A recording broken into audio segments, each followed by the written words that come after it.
I graduated high school last year and decided to study abroad in South America for the next 2 years while I finish my college courses. I'm studying political science and plan on being an ambassador for the United States while I live in Ecuador. I've been in Ecuador now for 8 months and study Monday through Friday 6 hours a day. I usually head out of town on the weekends to explore other areas of the country, staying in hotels and Airbnbs while traveling. The cost of life is far cheaper here than in my hometown in the States. You can rent a room for a night just for $8 and full course meals run you about $2-3. I also run an online blog, so I managed to make some extra cash I use to travel the country instead of being cooped up in my host family's house.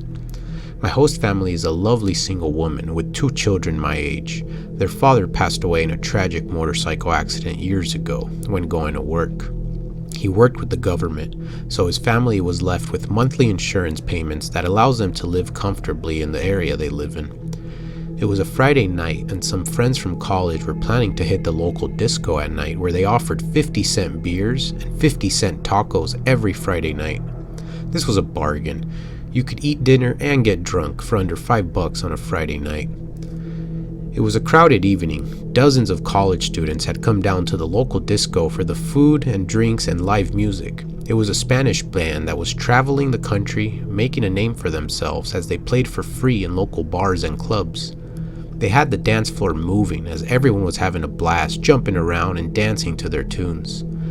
My schoolmate Tiffany told me she was heading home. It was midnight and her host family asked if she could be home before 1 a.m. to avoid being worried if she was okay. I decided to walk with her home since it was only 10 minutes away. My house was also on the way, just 5 minutes further up the road. We both exited the club and could still hear the music as the band players looked delighted to have the crowd enjoying their songs so much. As we arrived at Tiffany's house, I hugged her goodbye and told her I would see her Monday at school, that I was expecting a bagel for giving her company home. She laughed as she waved goodbye and walked through the gates of her host house. I could see her host lady standing on the porch waiting for Tiffany to come inside. Her host lady is a complete sweetheart and genuinely cares for her well-being. She's even invited me to dinner on plenty of occasions. Monday came by and I got ready for school. I stood out front the school gates waiting for Tiffany to arrive as I sipped my coffee. We usually get here at the same time, so I figured maybe she was running late. The bell began to ring and there was still no sign of Tiffany, so I walked into class 5 minutes late wondering why Tiffany didn't show up to class. She hasn't missed a single day of school or been late since she flew down here to Ecuador. She's from an Indian family, so she tells me how strict they are with education, and her dad has been working hard to pay her entire boarding school trip. An hour into class and still no sign of Tiffany. I messaged her using WhatsApp, but the message was never opened. It went through to her phone, but she never opened or read my text. I became worried and decided to walk down to her house during lunch. As the bell for lunch rang, I passed by the cafeteria and grabbed a cheese empanada and a bottle of water as I exited the school to check up on Tiffany. As I turned the corner to Tiffany's block, I could see several black government vehicles parked on her road. I walked closer to her house, and there was crime scene police tape blocking off the entire area. Tiffany's host house was full of police, and I could see men that looked like detectives wearing clean black suits. My heart began racing. In my mind, I instantly thought the worst and ran over to an officer to ask what happened. The officer didn't speak English, so in my broken Spanish, I asked him, "¿Qué pasó?" which means what happened. He began speaking in Spanish fairly quickly. It was hard to understand, but the little information I gathered was that someone had broken into the home at night to rob them and ended up shooting and killing the entire family inside. The mother and the 3 young kids were all in one room. My heart dropped. I could feel my eyes beginning to tear up. My friend had been murdered in a foreign country while her family at home still had no clue what happened. I couldn't believe this. I didn't want it to be true, but it was. It's been 2 months and there's still ongoing investigations. The US government got involved and included a US national in the crime. All I can do is pray they find the person responsible for this horrific crime.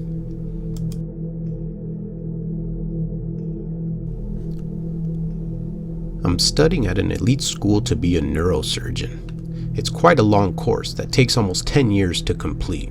I'm more than halfway through, and my university is sending me to a populated city on the outskirts of Armenia. There is a professor that teaches and runs his own medical office, and I will be interning for the next 8 weeks with this medical professor. I flew out on a Friday evening and had a long 12-hour flight to arrive. It was direct with no stops, so I was quite jet-lagged upon arrival and decided to stay in the hotel near the airport for the next 2 nights. I have to take an 8-hour bus into town where the medical office is, so I figured I would walk around the city tomorrow and check it out. It's been 24 hours since my arrival to Armenia, and everyone has been quite delightful. A lot of people are interested in where I live and what I'm doing in this part of the country. When I explain I'm studying to be a doctor, everyone always becomes quite surprised and tells me I'm a good man, that they wish the best with my studies. I was in town walking along all the street vendors looking for keychain souvenirs to take back home for my family and friends. I know I just arrived, but I don't like to leave it for last, so I bought several and packed them away in my suitcase. I was now heading to town where my medical professor resides and was enjoying the countryside as I glanced out of the bus window. It was one of these large tourist buses that have 2 floors and a bathroom in the back. There is no stops until arrival, so we have 3 more hours on this bus until I arrive at my next hotel room, which I will reside for the next 8 weeks. Our bus pulled into the central bus station, and it looked like a nice city. I could see street vendors walking around selling small homemade crafts, and the smell of street food instantly filled the bus as all the vendors were lined up outside the gates, awaiting the arrival of busloads of hungry travelers. I decided to try one of the local street vendors' meat kebabs. They tasted so good, I grabbed 2 more to go while I walked down the road in search of my hotel, which was 4 minutes away from the bus stop. In the distance, I saw the sign to my hotel. It was in Armenian writing, so I had to use a picture on my phone to match the words. I walked into the reception, and to my surprise, there was a Canadian man working the reception area. He spoke perfect English and Armenian, so my check-in was quick and easy. I asked him where the local pharmacy was and market. I could feel those kebabs I ate taking effect on my stomach, and it didn't feel too good. Later that night, I felt horrible. Tired from the bus ride, and the meat kebabs I bought from the street vendor were messing with my stomach acids. I spent the next couple hours throwing up my food I ate and decided to go get something to relieve my stomach acids from the local pharmacy. I cleaned up and put a sweater on, placing my wallet in my back pocket and my phone in hand as I walked to look for the pharmacy, which the receptionist said was only 5 minutes away. It was nighttime already, and I exited the hotel and headed left down the narrow street sidewalk, walking around a small dog that had been curled up sleeping on the floor.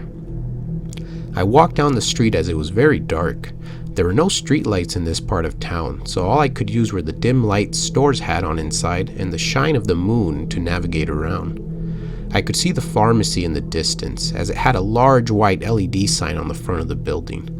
I crossed the dimly lit intersection as I hear a motorcycle in the distance coming my way. I hop on the sidewalk and continue walking about 40 feet when the engine of the motorcycle comes right to my side.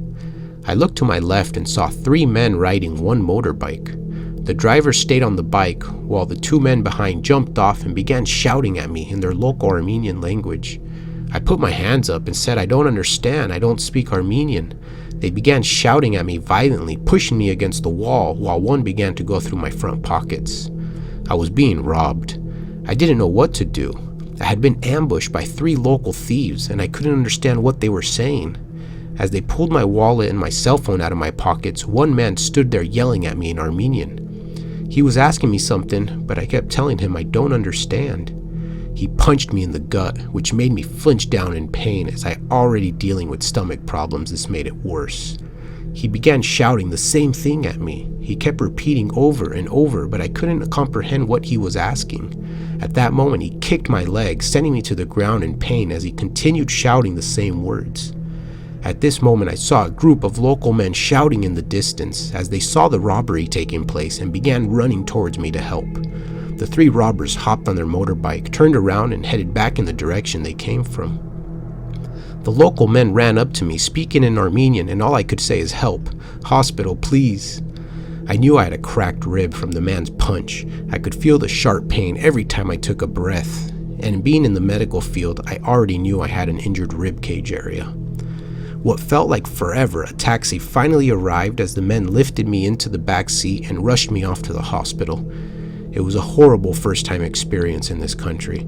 I've decided to move to the higher-end hotel next to the medical office as I must finish these 8 weeks of school while I heal from an injured rib.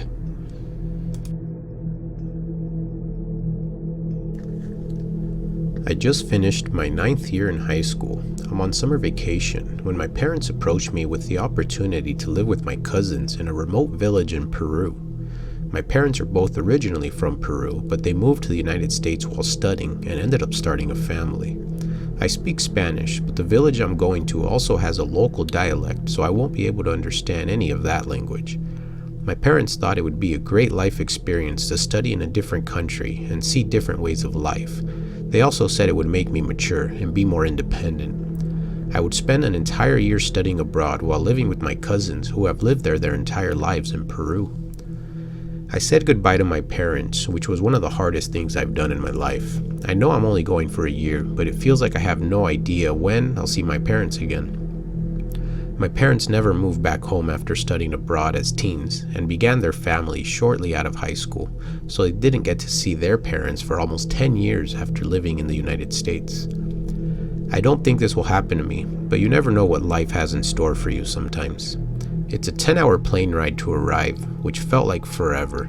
I had never flown out of the United States and was feeling extremely nervous when the plane began to descend, knowing I was arriving at my future home for the next year. My cousins all received me in such a delightful mood. They gave me flowers as my younger cousin held a big sign that said, "Welcome home, Angela," which made me tear up with all types of emotions I can't explain. I'm only 16 years old. I feel like I've been pushed out of my parents' nest and given the chance to fend on my own, like a bird leaving its mom's nest for the first time. We arrived at my cousin's house, which was a nice home. My uncle runs his own t-shirt printing company, so they are fairly well off when it comes to money. The house was a large pool by the side, along with the guest house where my cousins and I will be staying in. It's detached from the main house and looks like they recently had remodeled all the tile and walls. The school year had begun. We wear uniforms here, so everyone looks the same. I wasn't told about this, so I had brought 2 luggages full of clothes, now realizing I won't need the majority of it, besides for our days off when I don't wear a school uniform. School has been tough. I can barely read and write in Spanish, and my speaking is still broken, as I will need more practice. The first days of school, we did fire drill warnings and lockdown warnings, just in case of emergency the entire place won't panic and will take proper steps to handle the situations. Students here seem far more mature than the kids back home. Some of them already have kids themselves and are working and going to school to maintain their new small families. I can't imagine how difficult that must be to have to care for kids while you're a kid yourself. I was currently in my history class. It gets awfully boring for me since I'm not interested in history at this point in my life. I stand up and walk out of the classroom to go to the bathroom. In this school, you don't need to ask for permission to exit the classroom, unlike the United States. I walked out and headed down the hall to the restroom, where I would watch some TikTok videos while I burned some time. I was walking down the long custodial hall when the intercom siren went off. We were having an emergency, and the principal over the loudspeaker began shouting in a panicked voice to lock all the doors and hide under the desks, to do it immediately, police are on the way. I freaked out, being that I was walking down the hallway and I was not in a classroom to take cover. We had a man come in on campus with a handgun shouting and being irate. I thought about hiding in the bathroom, but there was only one entrance and exit and didn't want to get trapped. I ran towards the cafeteria where I hid under a table in the corner. At this moment, I hear footsteps coming down the hall. As they get closer, I could hear the voice of a man shouting in Spanish, saying, "Where are those kids who don't leave my daughter alone?" He walked into the cafeteria as my heart pounded in my chest. I could see the boots of a man with the gun hanging down his side. He began shouting as he glanced around the cafeteria and turned around and walked back out. I began crying silently as I almost came face to face with the crazy man on our campus looking to do harm. A few minutes went by when I heard police shouting in the hall. They had subdued the man and taken him into custody. Police came into the cafeteria, guns drawn, when I shouted for their help. They escorted me out of the room onto the field where all the students were gathering. Apparently, an angry parent whose kid was being bullied had enough after the school wouldn't do anything about his child being beaten up every week. The day before, his child came home with 2 black eyes, and that set her father off as he went into the school to find the kids beating up his child. The man apparently had been seen drinking a bottle of liquor in the front of the school for a few hours before entering.